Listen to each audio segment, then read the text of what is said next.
हाँ जी, नमस्कार आप सभी को। आप सभी का स्वागत है अपने इस YouTube चैनल एड्यूरोही पर। मैं आपका अपना विजय भारत आप सभी का स्वागत करता हूं। आज का इतिहास सीरीज के अंतर्गत चलने वाली कक्षाएं आप सभी को डेली सुबह 7:30 बजे प्रोवाइड करवा दी जाती हैं अपने इस YouTube चैनल एड्यूरोही ऑफिशियल पर। आज 25 जुलाई के दिन आप सभी का स्वागत है इस कक्षा में। Today in history with MCQs. आज का दिन ऐतिहासिक दृष्टिकोण से किस मायने में महत्वपूर्ण है, उसी से संबंधित हम बातें कवर करेंगे और आपसे मल्टीपल चॉइस क्वेश्चन भी पूछेंगे। ऐसे मल्टीपल चॉइस क्वेश्चन जो पहले प्रीवियस ईयर्स में पूछे गए हैं या फिर पूछे जाने की संभावनाएं हैं, जो आपके लिए इंपॉर्टेंट हो सकते हैं। ये आपकी कक्षा हफ्ते के 7 दिन होती है, एवरी डे होती है। अगर आपको ये कक्षा पसंद आ जाए तो कक्षा को लाइक कर दीजिएगा, अपने दोस्तों के साथ इसे शेयर भी कर दीजिएगा। अगर आपने अभी तक इस YouTube चैनल को सब्सक्राइब नहीं किया है तो सब्सक्राइब कर लीजिए, बेल आइकन बटन को भी प्रेस कर लीजिए ताकि समय से पहले आपको इस कक्षा की नोटिफिकेशन मिलती रहे। तो चलिए जी, शुरुआत करते हैं हम आज के दिन की। सबसे पहले मैं आपको एक घटना के बारे में बता देता हूं, उसके बाद हम कुछ महत्वपूर्ण बातें कवर करेंगे। आज ही का दिन था वो 25 जुलाई 2007 में भारत की प्रथम महिला राष्ट्रपति ने शपथ ग्रहण की थी, ठीक है ना। और उनका नाम क्या था? प्रतिभा देवी सिंह पाटिल।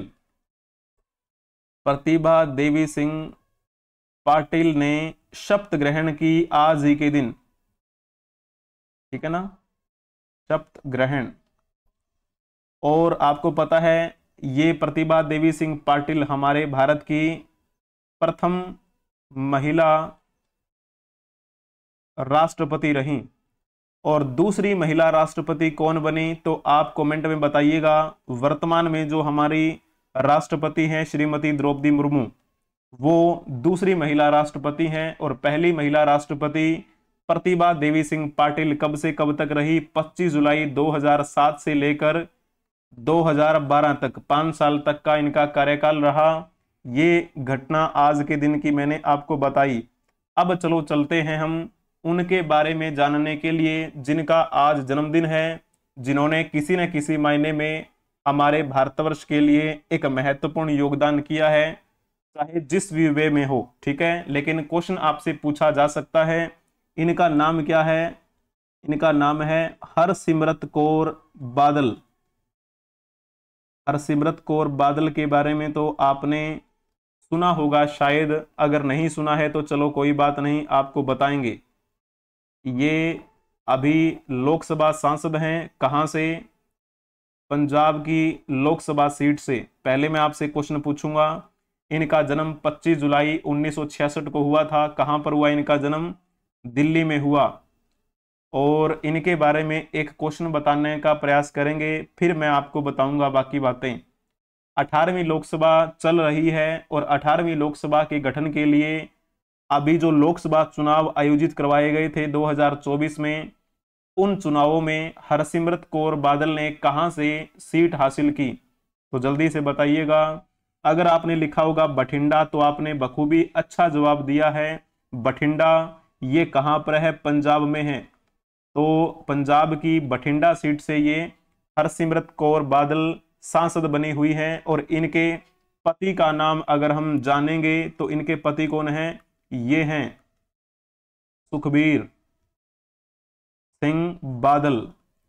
सुखबीर सिंह बादल ये इस पार्टी के अध्यक्ष हैं जिस पार्टी से हरसिमरत कौर बादल सांसद बनी है। और कौन सी पार्टी है ये?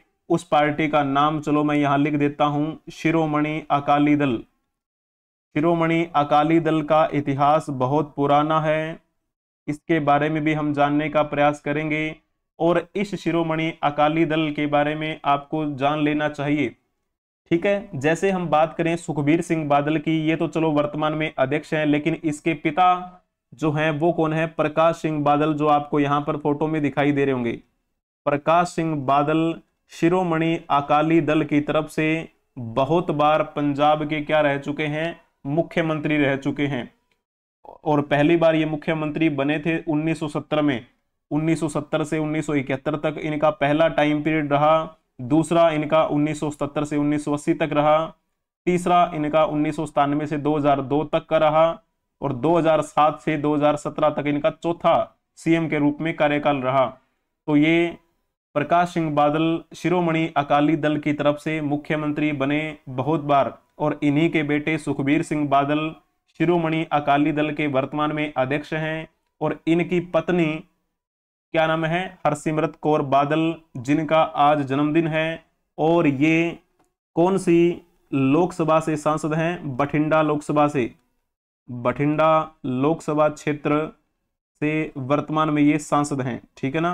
हालांकि इनसे पहले की बात करें, यानी कि 17वीं लोकसभा की बात करें, तो 17वीं लोकसभा में इन्होंने गठबंधन किया था। किसके साथ में? भारतीय जनता पार्टी के साथ में। कहने का भाव क्या है, ये 17वीं लोकसभा के दौरान एनडीए का हिस्सा थी, नेशनल डेमोक्रेटिक अलायंस का हिस्सा थी। और लोकसभा में ये 17वीं लोकसभा के दौरान ये कौन से मंत्री के पद पर कार्यरत थी? खाद्य प्रसंस्करण एवं उद्योग मंत्री के रूप में ये कार्य करती रहीं। लेकिन अब की बार 18वीं लोकसभा के दौरान इन्होंने कोई भी गठबंधन नहीं किया है, ठीक है ना।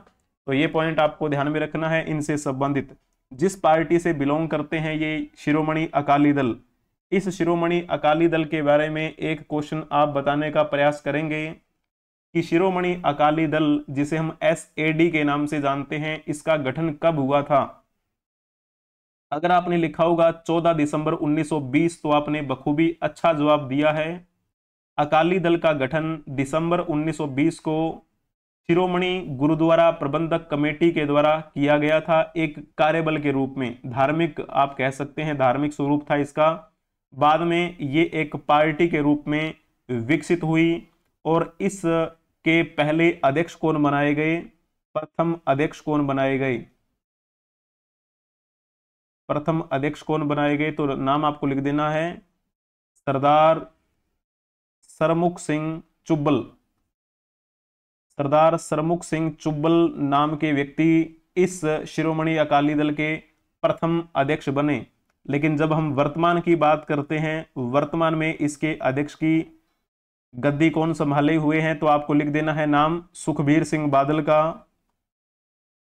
सुखबीर सिंह बादल जो कि हरसिमरत कौर बादल के पति हैं, ठीक है ना। और इनको हटाने के लिए इन्हीं की पार्टी में आप कह सकते हैं एक द्वंद्व सा बना हुआ है। और इस शिरोमणि अकाली दल की आप कह सकते हैं लोकप्रियता सबसे कब हासिल हुई थी? तो मास्टर तारा सिंह का नाम आपने सुना होगा। मास्टर तारा सिंह जब इस पार्टी से जुड़े हुए थे, उनके नेतृत्व में इस पार्टी ने बड़ी लोकप्रियता हासिल की थी, मास्टर तारा सिंह, ठीक है। थोड़ा सा और भी जान सकते हैं आप इनके बारे में। चलिए जी, अब हम जान लेते हैं आज के दिन जिनकी पुण्यतिथि है, जिनकी आज जयंती है, और जिनसे क्वेश्चन आपसे पूछे जाते रहे हैं और पूछे जाते रहेंगे। तो चलिए पहले शुरुआत कर लेते हैं जिनकी आज जयंती है उनके बारे में। इनका नाम शायद आपने सुना भी होगा, श्यामा चरण दुबे इनका नाम है। श्यामा चरण दुबे, इनका जन्म आज ही के दिन हुआ था 1922 में। 25 जुलाई 1922 को इनका जन्म कहां पर हुआ? बुंदेलखंड में। और ये बुंदेलखंड किसका हिस्सा है? मध्य प्रदेश का हिस्सा है। वहीं पर इनका जन्म हुआ। और इनकी मृत्यु कब हुई थी? 1996 में इनकी मृत्यु हुई। ये किस रूप में प्रसिद्ध हुए हमारे भारतवर्ष में? ये हमारे भारतवर्ष के एक प्रसिद्ध साहित्यकार रह चुके हैं। इनसे संबंधित एक क्वेश्चन बताइएगा। श्यामा चरण दुबे को किस वर्ष मूर्ति देवी पुरस्कार से सम्मानित किया गया था? इनको मूर्ति देवी पुरस्कार कब दिया गया? आपको क्वेश्चन में बताना है। अगर आपने लिखा होगा 1993 तो आपने बखूबी अच्छा जवाब दिया है। मूर्ति देवी पुरस्कार इनको दिया गया। इनकी बहुत सी रचनाएं हैं। जैसे हम बात करें इनकी रचनाओं की, मानव और संस्कृति नाम की इनकी एक रचना है, क्योंकि मैंने आपको बताया ये एक साहित्यकार रहे हमारे भारतवर्ष के। परंपरा और इतिहास बोध, ये भी इनकी एक रचना है। समाज और भविष्य नाम की इनकी एक रचना है। समाज और भविष्य। भारतीय ग्राम नाम से भी इन्होंने एक रचना लिखी थी, ठीक है ना। तो इस प्रकार आप इनके बारे में और भी ज्यादा जानकारी हासिल कर सकते हैं। एक समाज शास्त्री होने के साथ साथ एक साहित्यकार भी रहे। 1993 में उनकी एक कृति जो थी उसका नाम आता है परंपरा और इतिहास बोध। परंपरा और इतिहास बोध इनकी काफी प्रसिद्ध रचना है। इसी रचना को क्या दिया गया था, मूर्ति देवी पुरस्कार से सम्मानित किया गया। ये पॉइंट आपको लिख देना है इसमें, ठीक है ना। तो इस प्रकार से अब हम चलते हैं नेक्स्ट, इनके बारे में भी जानकारी हासिल कर लेते हैं। इनका नाम क्या है, सोमनाथ चटर्जी। सोमनाथ चटर्जी के बारे में आपको पता होना चाहिए। इनका जन्म आज ही के दिन हुआ था 25 जुलाई 1929 को। कहां पर इनका जन्म हुआ, तेजपुर में इनका जन्म हुआ था। तेजपुर कहां पर है, असम में है, ठीक है ना।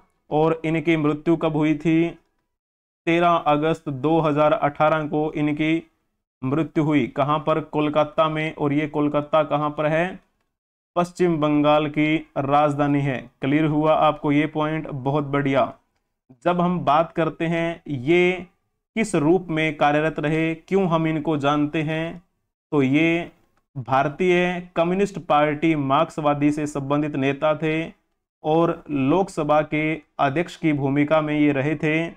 कब से कब तक ये लोकसभा के अध्यक्ष रहे, तो आपको लिख देना है 4 जून 2004 से लेकर 16 मई 2009 तक ये लोकसभा के अध्यक्ष रहे थे। क्लियर हुआ आपको ये पॉइंट सोमनाथ चटर्जी के बारे में। सोमनाथ चटर्जी के बारे में ये क्वेश्चन तो चलो आपको पता लग ही गया। एक बड़ी ही प्यारी पुस्तक जो इन्होंने लिखी थी, keeping the faith, memory of parliamentary, इसके लेखक का नाम आपको बताना है, तो आपको लिख देना है सोमनाथ चटर्जी का, जो कि हमारी लोकसभा के पूर्व अध्यक्ष रह चुके हैं। लेकिन जब हम बात करें वर्तमान में लोकसभा के अध्यक्ष कौन है, तो फिर किसका नाम लिखेंगे आप, ओम बिरला का नाम आप लिख देना।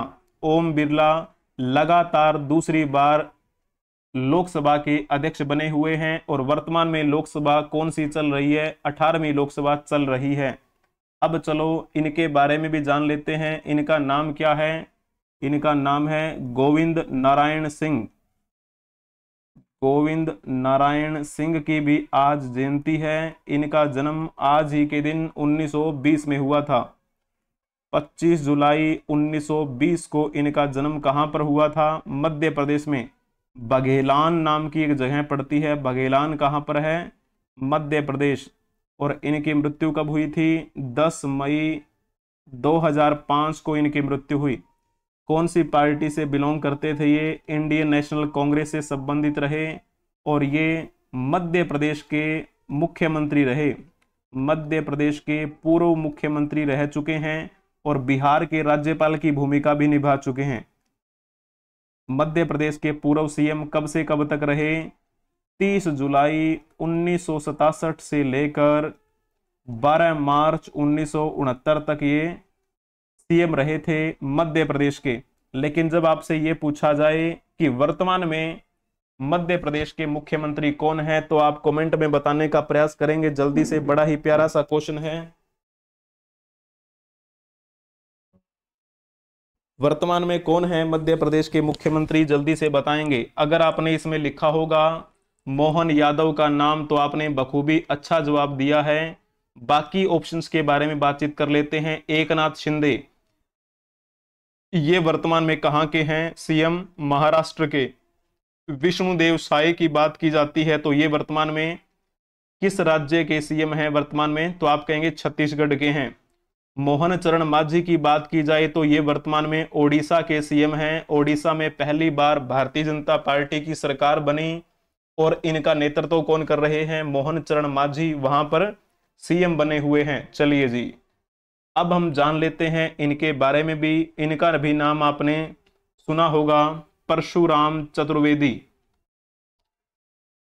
परशुराम चतुर्वेदी के बारे में भी आपको बता देते हैं थोड़ा सा। इनका जन्म आज ही के दिन हुआ था, 25 जुलाई 1894 को। कहां पर हुआ था इनका जन्म, ये क्वेश्चन बताने का प्रयास करेंगे। आपके सामने क्वेश्चन दिया गया है, जल्दी जल्दी से बताएंगे आप। साहित्य में विकासवादी सिद्धांत के पक्षधर रहे आचार्य परशुराम चतुर्वेदी का जन्म किस राज्य में हुआ। अगर आपने लिखा होगा ना उत्तर प्रदेश, तो आपने बखूबी अच्छा जवाब दिया है। 25 जुलाई 1894 को इनका जन्म कहाँ पे हुआ था, बलिया। और ये बलिया कहाँ पर है, उत्तर प्रदेश में है। इनकी मृत्यु कब हुई थी, 3 जनवरी 1979 को इनकी मृत्यु हुई। किस वजह से जाने जाते रहे हैं हमारे भारतवर्ष में, ये भारत के एक लेखक रहे हैं, एक समीक्षक रहे हैं, ठीक है ना। परशुराम चतुर्वेदी ने मनुष्य की चिंतन परंपरा की खोज में संत साहित्य का गहन अध्ययन किया था और साहित्य में विकासवादी सिद्धांत के ये पक्षधर रहे हैं, ठीक है। ये पॉइंट आपको ध्यान में रखना है। संस्कृत और हिंदी की अनेक उपभाषाओं के ये महान ज्ञाता माने जाते थे। परशुराम चतुर्वेदी की आज जयंती है। चलिए जी, अब हम जानेंगे उनके बारे में भी जिनकी आज पुण्यतिथि है। सबसे पहले शुरुआत कर लेते हैं इनसे। इनका नाम क्या है, मनमोहन सूरी। इनका नाम शायद आपने सुना भी होगा, मनमोहन सूरी के बारे में। इनका जन्म 13 जनवरी 1928 को हुआ था। कहां पर, पंजाब में जन्मे थे ये 1928 में। उस समय तो हमारा भारतीय पंजाब एक था, है ना, क्योंकि पाकिस्तान नाम की कोई भी चीज नहीं थी। और इनकी मृत्यु आज ही के दिन 1981 में हुई थी। और किस क्षेत्र में इन्होंने ये कार्य किया, तो आप कहेंगे यांत्रिकी के क्षेत्र में ये अद्भुत कार्य करते रहे। इनको कई पुरस्कारों से सम्मानित किया गया। इन्होंने सूरी ट्रांसमिशन का आविष्कार किया। सूरी ट्रांसमिशन के आविष्कारक कौन माने जाते हैं, तो मनमोहन सूरी का नाम आता है। क्लियर हुआ आपको ये पॉइंट। आज इनकी पुण्यतिथि है। एक क्वेश्चन आप बताने का प्रयास करेंगे। भारत सरकार ने किस वर्ष मनमोहन सूरी को चौथे सर्वोच्च भारतीय नागरिक पुरस्कार पद्मश्री से सम्मानित किया, तो जल्दी से बताएंगे। अगर आपने लिखा होगा 1961, तो आपने बखूबी अच्छा जवाब दिया है। इनको अगले साल एक और पुरस्कार मिला था, शांति स्वरूप भटनागर पुरस्कार। शांति स्वरूप भटनागर पुरस्कार से इनको सम्मानित कब किया गया, तो 1962 की बात है। क्लियर हुआ आपको ये पॉइंट मनमोहन सूरी के बारे में। ये पॉइंट आपको ध्यान में रखना है। पंजाब ट्रैक्टर्स लिमिटेड का एक उत्पाद आपने देखा होगा, स्वराज फार्म ट्रैक्टर्स। इसकी जो अवधारणा का श्रेय इन्हीं को दिया जाता है, ठीक है ना। तो चलिए, बहुत बढ़िया, अति उत्तम। अब हम जान लेते हैं इनके बारे में भी। इनका नाम क्या है, गणेश वासुदेव जोशी। गणेश वासुदेव जोशी के बारे में भी आपने जरूर सुना होगा, अगर आपने इतिहास को बेहतरीन तरीके से खंगाला है। इनका जन्म 20 जुलाई 1828 को हुआ था। कहां पर, सतारा में। और ये सतारा किस राज्य में आता है, तो महाराष्ट्र में। तो महाराष्ट्र में जन्मे थे गणेश वासुदेव जोशी। इनकी आज पुण्यतिथि है। आज ही के दिन 1900 से 20 साल पहले, यानी कि 1880 में इनकी क्या हुई थी, मृत्यु हुई थी। ये एक सामाजिक कार्यकर्ता रहे हमारे भारतवर्ष के, सामाजिक कार्यकर्ता। इनको लोग किस नाम से पुकारते थे, इनको काका के नाम से बुलाते थे लोग, ठीक है ना, काका। इन्हीं के प्रयासों से पुणे सार्वजनिक सभा की स्थापना हुई थी। पुणे सार्वजनिक सभा की स्थापना में इनका भी योगदान माना जाता है, पुणे सार्वजनिक सभा। तो ये पुणे सार्वजनिक सभा की स्थापना कब हुई थी, आपको कमेंट में बताना है। क्वेश्चन आपके लिए दिया गया है। ये एक वकील भी थे। वकील की परीक्षा पास करने के बाद पुणे में रहकर इन्होंने वकालत भी की थी। चलिए, अब जब हम बात करते हैं, इन्होंने अगर 1870 किसने लिखा है तो बहुत अच्छा। पुणे सार्वजनिक सभा की स्थापना 1870 में की गई थी। सार्वजनिक क्षेत्र में इन्होंने कार्य करना प्रारंभ किया। इनके साथी कौन थे, रानाडे। उनका नाम भी आपने सुना होगा। चलिए जी, अब हम इनके बारे में भी जान लेते हैं। इनका नाम क्या है? गोदावरीश। गोदावरीश मिश्र जो हैं उनकी भी आज पुण्यतिथि है। इनका जन्म कब हुआ था? 26 अक्टूबर 1886 को इनका जन्म हुआ। कहाँ पर इनका जन्म हुआ था? पुरी। और ये पुरी किस राज्य में पड़ता है? ओडिशा में। पुरी में जगन्नाथ मंदिर भी है ना, आपने सुना भी होगा। इनकी मृत्यु आज ही के दिन हुई थी 1956 में। ये किस वजह से जाने गए तो आप एक बार कमेंट में बताइएगा। चलो पहले मैं इनके बारे में बता देता हूं। ये क्या रहे थे? साहित्यकार रहे। साहित्यकार रहे हमारे भारतवर्ष के। एक बेहतरीन समाज सुधारक रहे हैं हमारे भारतवर्ष में। मूल रूप से अगर देखा जाए तो साहित्य इन्होंने कौन सी भाषा में लिखा? ओडिया भाषा के ये साहित्यकार रहे। और ओडिशा में आपने एक विश्वविद्यालय का नाम सुना होगा, उत्कल विश्वविद्यालय। उस उत्कल विश्वविद्यालय की स्थापना में इनके भी क्या है, बहुत से प्रयास रहे। इनके प्रयासों से ये संभव हो पाया कि उत्कल विश्वविद्यालय की स्थापना हुई थी। अगर आपसे पूछा जाए कि उत्कल विश्वविद्यालय की स्थापना कब हुई तो आपको जवाब दे देना है। कौन सा ऑप्शन आपका ठीक रहेगा? अगर आपने लिखा होगा 27 नवंबर 1943 तो आपने बखूबी अच्छा जवाब दिया है। 27 नवंबर 1943 को गोदावरीश मिश्र के प्रयासों से उत्कल विश्वविद्यालय की स्थापना हुई थी। ठीक है ना, तो ये पॉइंट आपको ध्यान में रखना है। गोदावरीश मिश्र स्वराज पार्टी के टिकट पर बिहार ओडिशा काउंसिल के सदस्य भी रहे। 1941 में उन्होंने ओडिशा के शिक्षा और वित्त मंत्री का पदभार भी संभाला था। ये उत्कल विश्वविद्यालय आजादी से पहले बन गया था। ओडिशा में सबसे प्राचीनतम विश्वविद्यालयों में से एक माना जाता है उत्कल विश्वविद्यालय। यहाँ पर आप चित्र देख पा रहे हैं, ये दिन में ऐसा दिखता है और रात को देखिए लाइट में कैसा जगमगाता हुआ आपको ये दिखाई दे रहा है। अगर आपको ये कक्षा पसंद आई है तो कक्षा को लाइक कर दीजिए, अपने दोस्तों के साथ इसे शेयर कर दीजिए। अगर आपने अभी तक इस YouTube चैनल को सब्सक्राइब नहीं किया है तो सब्सक्राइब कर लीजिए। बेल आइकन बटन को भी प्रेस कर लीजिए ताकि समय से पहले आपको इस कक्षा की नोटिफिकेशन मिलती रहे। आप इनके अलावा आप हमें अलग अलग सोशल मीडिया प्लेटफॉर्म के माध्यम से संपर्क कर सकते हैं, जैसे कि फेसबुक, मौज, हिप्पी, ट्विटर, एक्स, इंस्टाग्राम, जोश, शेयर चैट, व्हाट्सएप चैनल। इस कक्षा की PDF आपको नहीं मिलेगी। बने रहने के लिए आप सभी का धन्यवाद। Thank you for watching. Like, share and subscribe. Thank you so much. एड्यूरोही ऑफिशियल के साथ बने रहिए, हमारे साथ बने रहिए। हम मिलेंगे नेक्स्ट क्लास में। तब तक के लिए हंसते रहें, मुस्कुराते रहें, पढ़ते रहें, खेलते रहें और खिलखिलाते रहें। जय हिंद, जय भारत, वंदे मातरम।